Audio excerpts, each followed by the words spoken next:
We are kicking off a brand new series today called Scared to Death.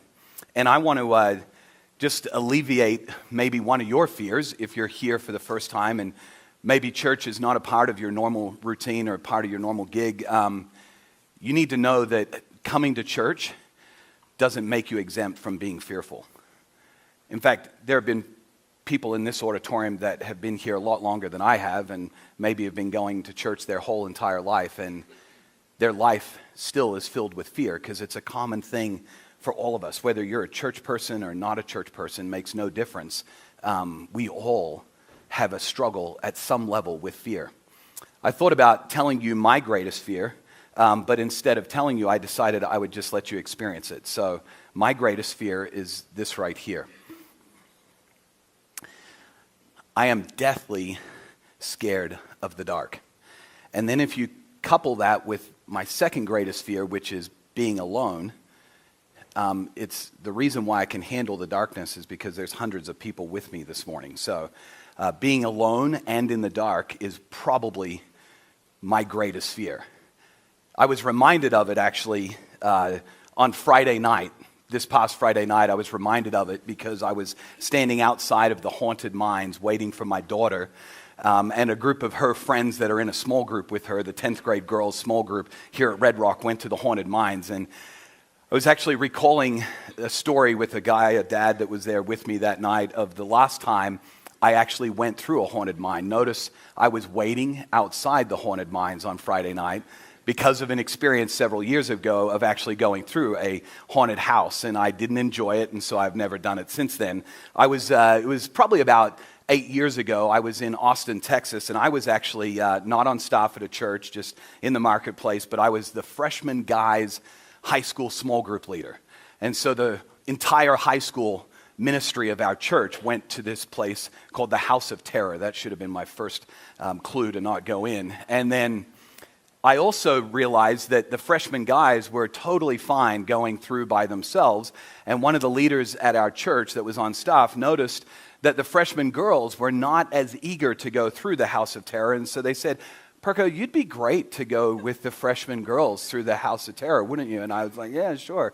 I scream like a little girl as well. So there were about a half a dozen. They break you up into groups, and there were about a half a dozen of us that were going through, and the girls nominated that I would be the one at the back of the group, which I didn't realize at the time, but that's like the worst position to go through one of these things. So FYI, if you're going to one in the near future, don't be in the back. So as we were going through, there were people that would come up from behind out of nowhere and scare the crap out of you. You're not allowed to say the other word because we're in church. And so I was scared to death going through this House of Terror.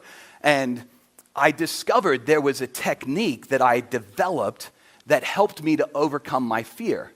And so as we would go through each scene and section, people would come up from behind me or beside me, and I would start to scream like a little girl. And then because I didn't want to be completely humiliated by the freshman girls who weren't screaming as loud as I was, I decided to turn my girl scream into an attacking growl and scream back at the employees of the haunted house.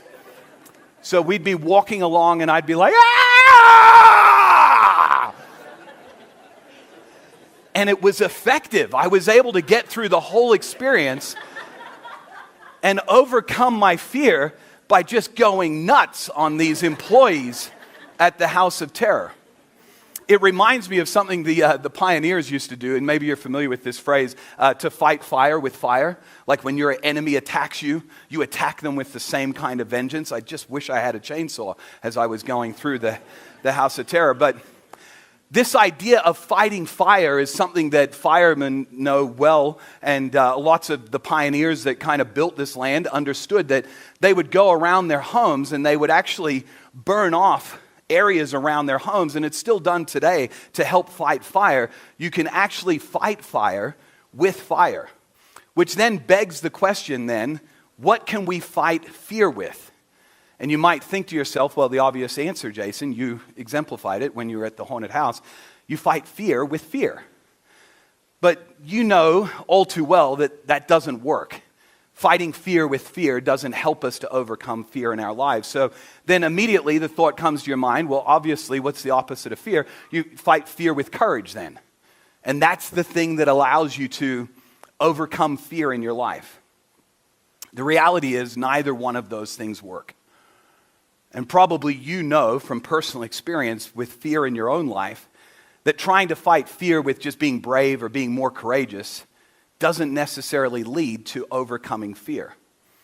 Before I explain to you the word that we're going to look at today that talks about how we can fight fear with something, I want to just show you where we're going over the next few weeks in this series. The series is entitled Scared to Death.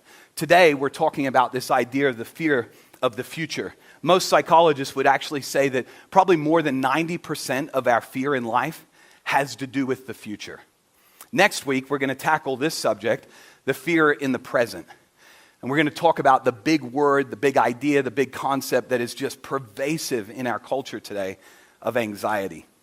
And then we're going to wrap up this series in the final week by talking about this idea, fear from the past. I'm convinced that for many of us to move forward with fear in the present or our fears in the future, we've got to go back and deal with some of our fear from the past in order to be able to move forward. So that's where we're heading over the next few weeks, and I just wanted to kind of give you some insight into what we're going to be talking about. Fear for me personally, for the first 35 years of my life, I would say that fear was about this big in my life. It was tiny. I would even say it was kind of minuscule for the first 35 years of my life. I would even go as far as to say that when I heard other people talking about fear in their life and how gripping and controlling fear was for them, I didn't not only understand where they were coming from, but I was even a little bit cynical listening to their stories. People that needed help from a counselor or a doctor, or maybe even with medication. I didn't fully understand how fear was so controlling in their life, and I was a little bit cynical towards their stories until I was on a flight from Boise, Idaho, speaking at a men's event out in New Hampshire, just outside of Boston. And I got on a flight early in the morning. It was about 6 a.m. when we were taking off out of Boise. And the moment I sat down, I had this incredible pain that came into my chest. And then I had the classic, numbing, tingling feeling down my arm, felt short of breath, was getting really sweaty, and felt like I couldn't breathe, and we had just started to take off. We were just lifting off. We had a connection flight in Denver, and I was living in Austin, Texas at the time, and so I felt horrible the entire flight, and I was incredibly fearful. Being that far up in the sky and stuck in a tin box, thinking, how in the world am I going to get down, and am I going to make it through this flight? When we landed in Denver, found a paramedic, and they rushed me off to a hospital in an ambulance and made me hang out there for a while. I had to skip the event in New Hampshire the next day. But that led to a year that I call my year of fear, where every single day fear went from being this tiny little thing in my life to probably the most dominant thing in my existence. There wasn't a day that went by that year that I didn't experience fear in my life. And it completely changed my perspective, not only on fear in my own life, but being able to empathize and understand how fear can be so controlling in so many other people's lives as well.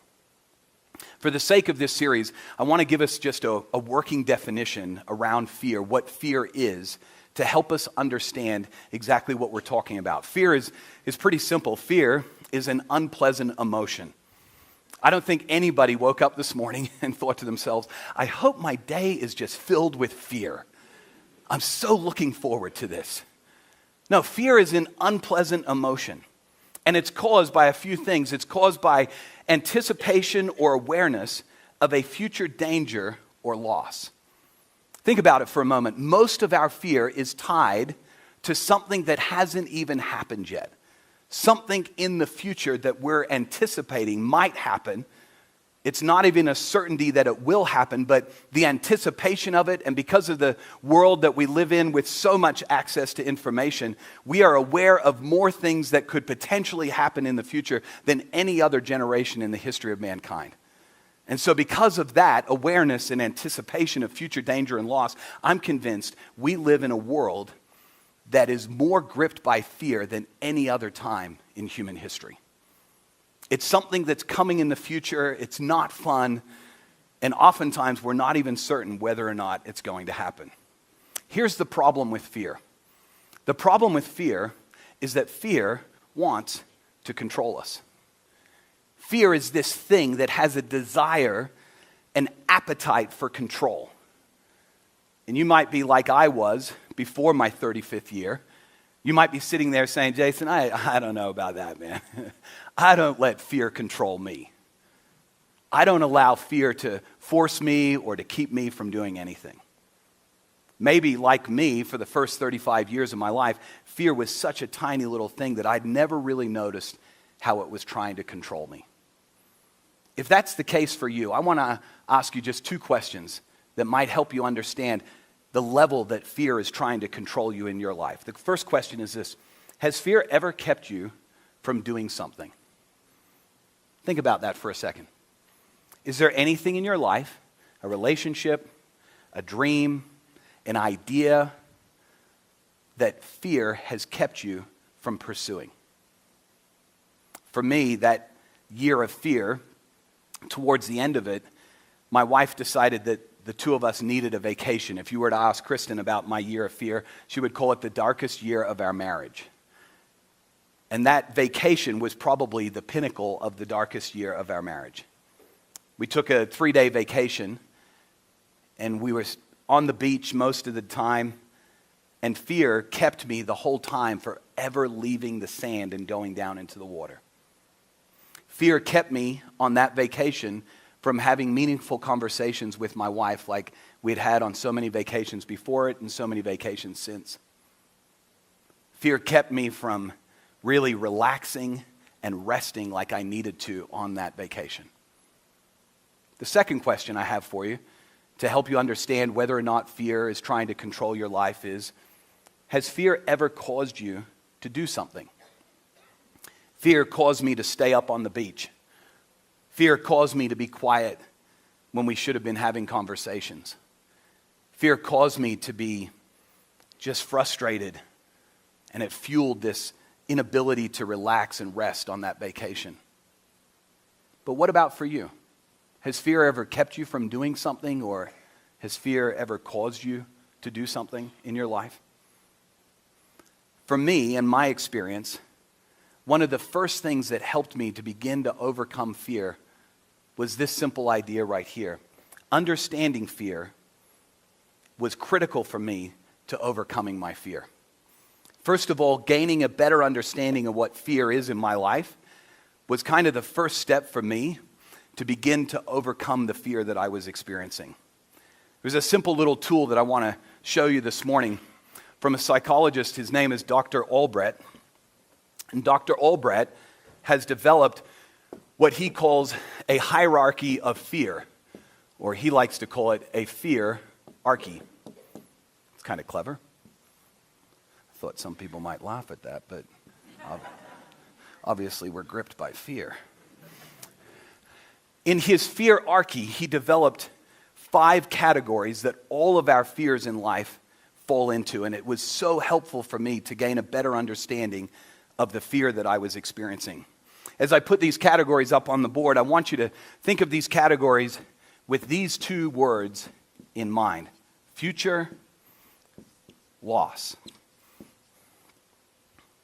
The first category Dr. Albrecht talks about is the category called extinction. One of my greatest fears is misspelling that word in public. The second category is a category called mutilation. Some of you are like, I knew they were bringing Halloween into church. The next one is a category called autonomy. The next one is a category he calls separation. And then the final category he calls ego. These are the 5 categories that he says all of our fears fall into. When you think of the category of extinction, what's the first fear that comes to your mind? Fear of death, somebody said it. Fear of death. Some of you have a fear of flying like I developed, and it's not really the fear of flying, it's the fear of what would happen if the plane doesn't land correctly that we're really fearful of. But the fear of flying falls into that category as well. Growing up in the country of Australia, I have tons of people say to me, Jason, I would love to visit Australia one day. In fact, if I had $1 for every time somebody says, oh, that's the one place I'd still love to go to, I'd be really, really wealthy and probably not doing what I'm doing today. Then some people will say to me, I'd love to go to Australia, but I'm deathly afraid of snakes and spiders. And I'm like, I grew up there, and there is not that big of mortality rate because of snakes and spiders in Australia. Let me just kind of get you over that little hump. But the real fear, it's not necessarily of snakes and spiders. The fear is really of what would happen if a snake or a spider got a hold of you. That's really the fear, and then the fear of dying that comes from that fear of snakes. This next one, mutilation, this is where I think the fear of bears comes from. Everybody's like, oh yeah. It's not just the fear of losing, a part of your body, but it also is the fear of the loss of a function. Maybe losing your eyesight or losing your hearing. And I don't know how to spell function, obviously. Or maybe some of the mums in the room are like, oh yeah, I lost that function after I had 3 children. I can't sneeze or laugh too hard anymore. For me personally, a fear that I have that falls into this category is the fear of needles. It's why, although my wife has begged me for years to get matching tattoos, I refuse to do it. Because I don't go anywhere near needles if I don't have to. And I'm certainly not going to pay somebody to poke me over and over again for an hour or so we can show our matching tattoos that will look horrible in about 20 years from now. I'm going to counseling for this category, by the way. This next category of autonomy, this is the idea around some people that have a fear around control. There are some people, I won't mention any names, but people on staff at our church that they have a fear of not driving. They literally have to drive. If we're going anywhere, it might have to do with my driving, I'm not sure, but they have to drive.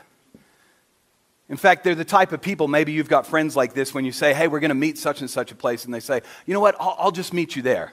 I'm going to bring my own car. Because they have this fear of not being in control of their own vehicle, but they also have a fear that they might get there and not have the ability to leave when they want to be able to leave. This category of autonomy. It's why some people fear the loss of a job. Because they know that if they lose their job, they may lose their economic control. They may lose their ability to have the money necessary to be able to control their lives the way that they want to control their lives. This category of separation, classic fear in this category, is the loss of a loved one. It's why some people fear being single. It's why some people fear divorce. It's why some people fear a broken relationship with a child. Or they fear that child being lost. It's why as a kid, my mom was quite fine with us riding in the back of the station wagon without a seatbelt on. In fact, my mom tells stories of me actually sitting on her lap while she was driving. And yet my kids can barely leave the house without a helmet on. Because of this fear of separation, this fear of loss. Parents are helicoptering around their kids because they're so fearful that they might lose that child. Which leads to another huge fear when it comes to our kids. The fear of failure fits into the category of ego, because if my child fails to make the team, what does that say about me? If my child doesn't get into that school, or if my child's grades are not that good, what will those teachers think about me as a parent? It's why the greatest fear, they say, in the world is of public speaking. The fear of humiliation, of getting on stage and misspelling that word, or getting on stage and saying something that would make you feel humiliated, or not being significant, not bringing something to the stage that would be helpful for people. This fear of insignificance. It's interesting. Seinfeld said it this way: people would rather be in the casket than speaking at the event where the casket's at. Fear of death, much lower than the fear of humiliation. All of us have these fears. And what's been helpful for me is to be able to really gain a better understanding of the fears in my life. Gain a better understanding of where these fears come from, what category these fears are in. In some ways, it's allowed me to look at the fears in my life and to be able to step out of the emotions of the circumstance surrounding those fears and to be able to see them from the outside of those circumstances. It's like your fears are in a room and you're able to leave the room and look at your fears through a window and gain a better understanding of them. In the counseling world, counselors, they refer to this idea, this concept as mindfulness. Mindfulness is the ability to be able to see things from outside of the circumstances that those things are in. When it comes to fear, mindfulness allows me to see fear as a thing that wants to control me. It allows me to look at these fears not with all the emotion that's wrapped up around them, but to intellectually look at them and see them as this thing that so badly wants to control me. If we go back to the story I shared with you about the haunted house, I was able to leave the situation and look back years later and see that those things that I was afraid of really didn't need to control me. I was able to overcome those fears by trying to scare the employees at the haunted house, but removing myself from the situation allows me to understand and to see the fears differently. It allowed me to begin to fight fire with fire in the haunted house. But the question still remains for us. When it comes to our fear, what do we fight our fear with? What is it that we could put over here on the other side of the equation that would allow us to fight our fears?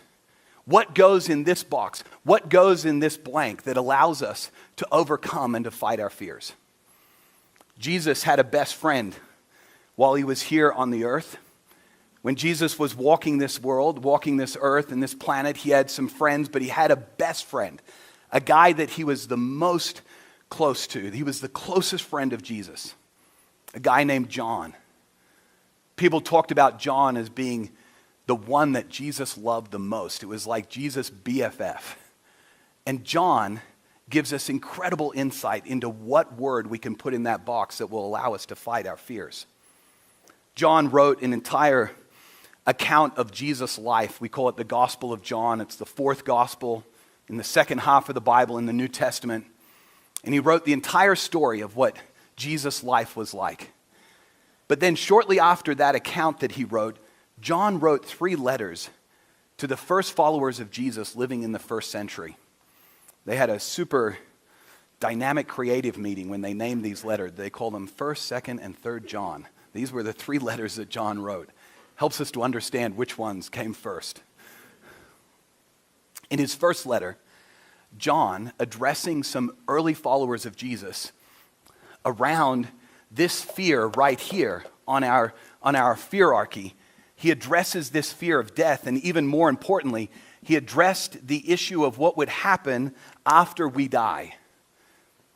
And he said these words to these early followers of Jesus that I think are so profound and I think will be so helpful for all of us as we face our fear and what we can fight it with. He said this. He said, "There is no fear in love, but perfect love drives out fear."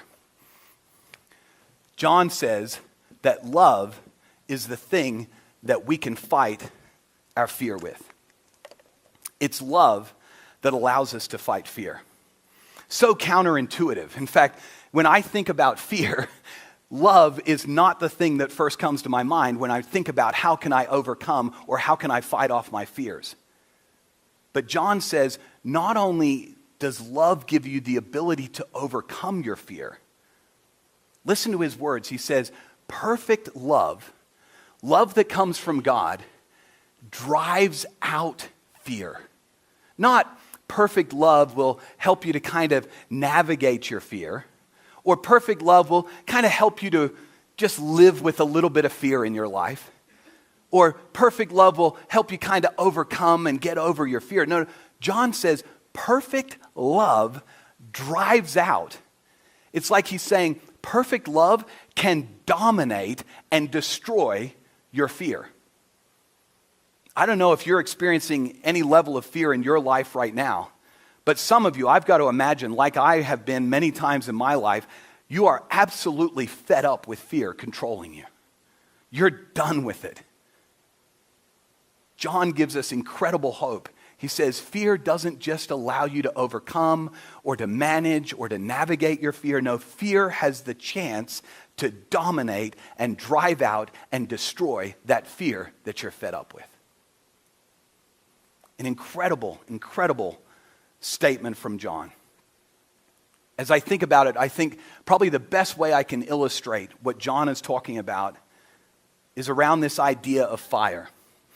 For those of you that know anything about fire, and some of you maybe actually fight fires for a living, you know that fire needs three things in order for it to burn.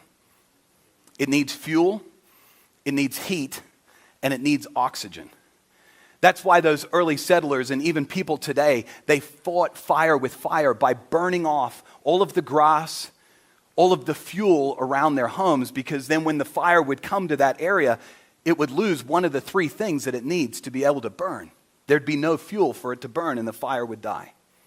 Firefighters today, they fight fires with all sorts of different things. One of the most common things to fight a fire with is water. Water, when put on a fire, removes one of the three key ingredients of a fire. It removes heat. It takes the heat out of the fire, and without heat, with only fuel and oxygen, the fire, it can't keep burning.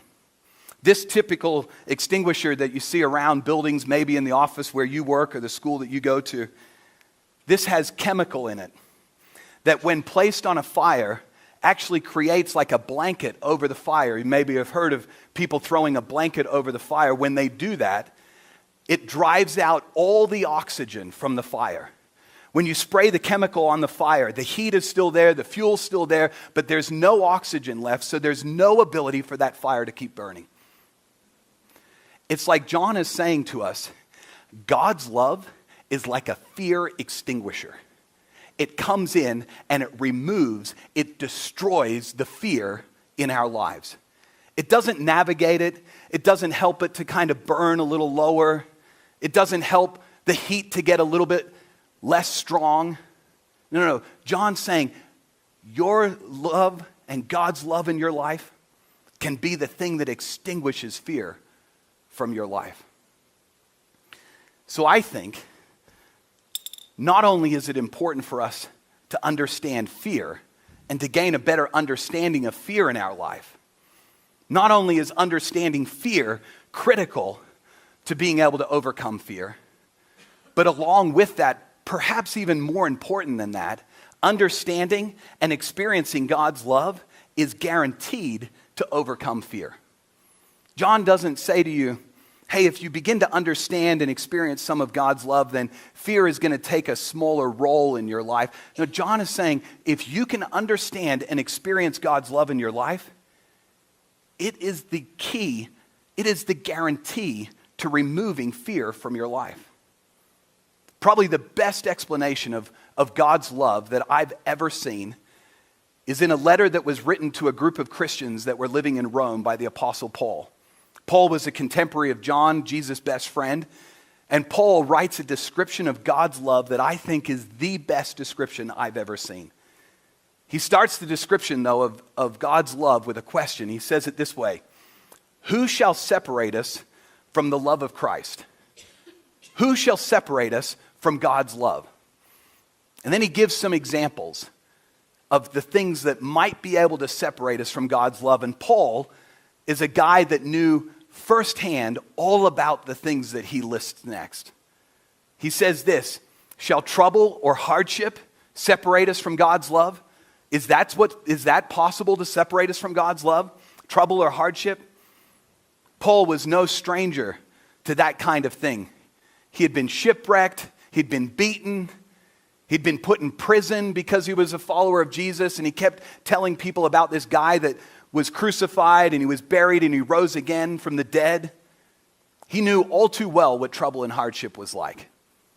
He goes on, he says, will persecution or famine, being put in prison, being starved to death, can that separate us from God's love? He goes on, he says, or even nakedness or danger or even the sword, even death itself, can that separate us from God's love? And then in this letter, Paul, he takes a quote from an Old Testament book called Psalms, this Old Testament Jewish scripture, and he puts this quote from the Psalms right in the letter as a description of what he had been going through and so many other leaders in the church had been going through. He said these words. He says, as it is written in Psalms, for your sake we face death all day long.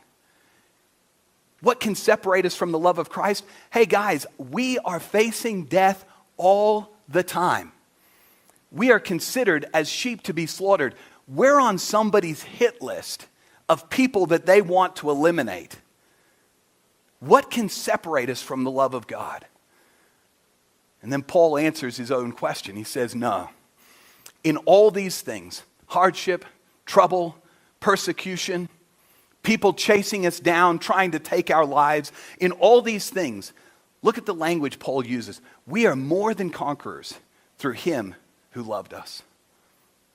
Paul doesn't say, well, we're able to overcome these fears and these hardships because of Jesus' love, and we can navigate and we can manage our life that's filled with fear. He doesn't say that. He says we are more than conquerors. We dominate these things. We destroy these fear. Because of God's perfect love, it drives out all of these fears. There is nothing that can separate us from God's love. So it begs the question then, what's the purpose of all of this fear in our life? What's the purpose of all of the fear that we face and so many of us can relate to? What's the point of all the fear? I think it's simple. I think the point of our fear is to point us to God's love.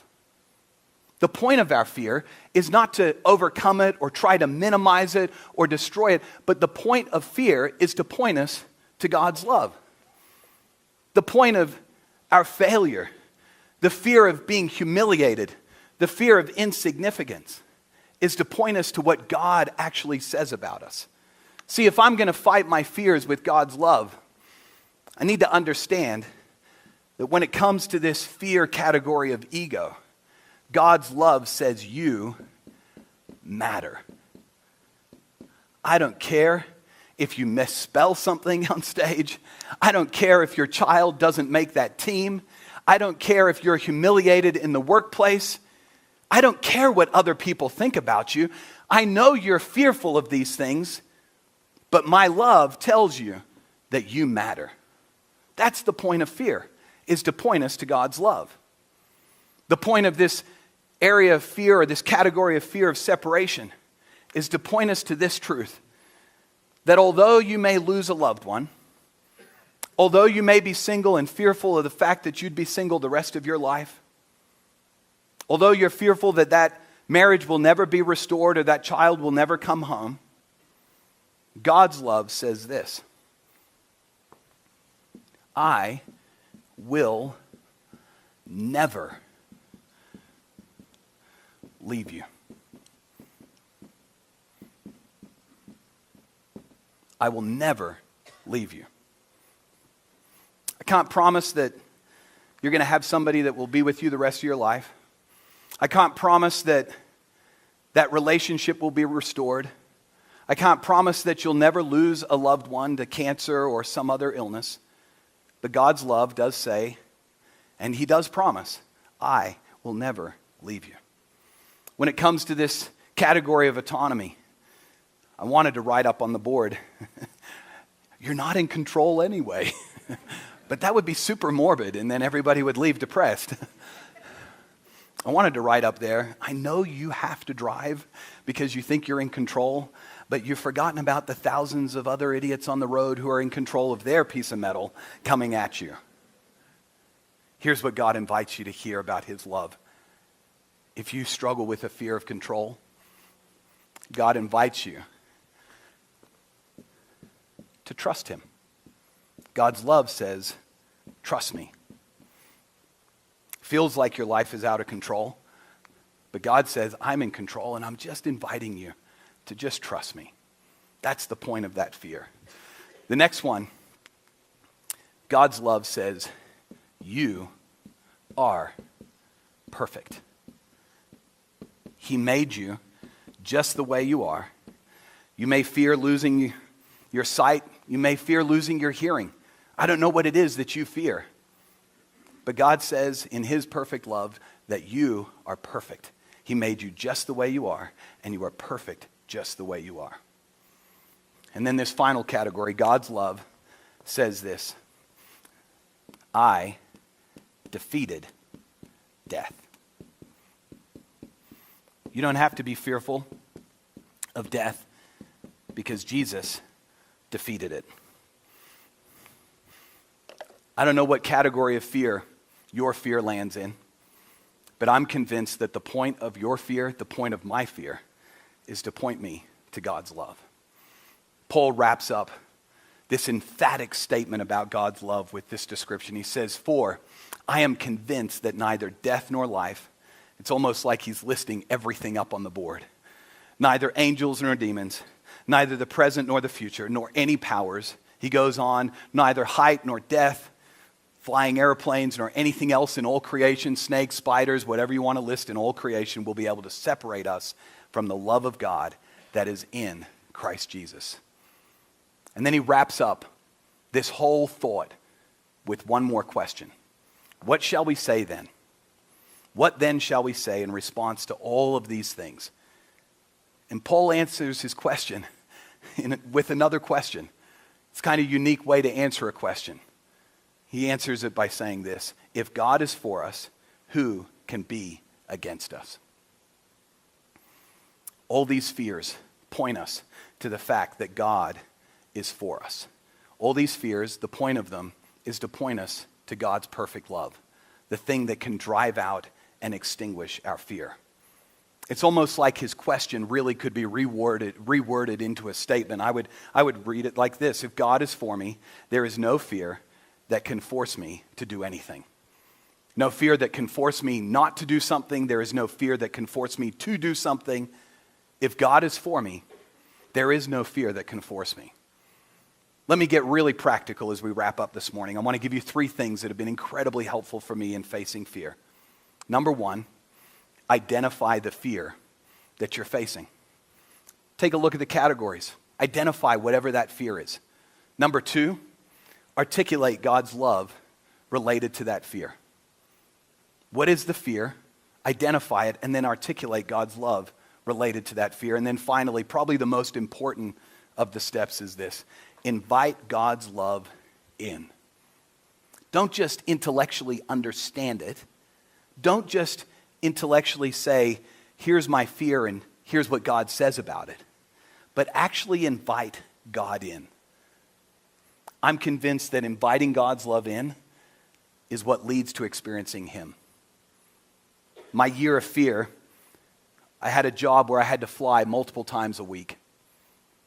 And the year of fear began on an airplane. So you can imagine every time I got on the plane, my fear just went through the roof. There were times when I actually got up out of my seat after we had boarded and got off the plane and then had to talk myself back into getting on the plane again. One of the most powerful things God used during that year was the power of music. Try not to get emotional thinking about it, but I'd plug in, sit in my seat on the plane, and I'd listen to the same 2 albums about God's love for me over and over again. Every time I hear a song from one of those albums, it takes me back to that moment, and I experience God's love again exactly the way I did on the plane. I invited his love in. That's when I began to experience him.